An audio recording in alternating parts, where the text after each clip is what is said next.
Ayan guys, panahon na para magkaroon ako ng kapangyarihan. Kakainin ko na itong devil fruit na to para ako'y maging si Luffy. Gam-gam fruit. Ayan. Ay, kala ko devil fruit. Dragon fruit pala to guys, dragon fruit. Ayan. Kapapanood ko na Luffy, kala ko tuloy devil fruit na itong kakainin ko. Dragon fruit lang pala to guys. Isa sa pinakamasarap na prutas guys. May vitamina. Ayan. Iwain na natin guys. Masarap to kasi malamig guys. Yan isa. Ayun. Pulang-pula guys oh. Ayan. Pulang-pula ang ating devil fruit. Ay, devil fruit. Dragon fruit. Ayan. Ito guys galing sa Silang Cavite.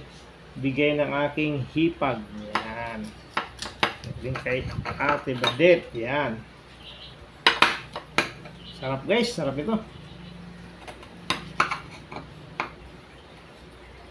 Pulang-pula. Yan ang pinakamasarap yun guys. Matamis. So yan. Kakainin na natin guys ang ating devil fruit. Ay. Dragon fruit pala. Dragon fruit. Ayan.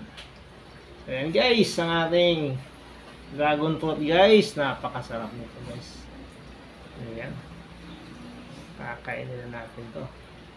Thank you for watching guys. Sa aking mga viewers at video reels. Good afternoon. Ayan. Merienda po natin to. Ayan.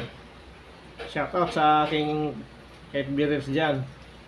Si Marivic Puno. Ayan. Dahil kumain siya nito nung isang araw. Kaya, yun, kakain din ako. Iyon, oh. Ito guys, oh.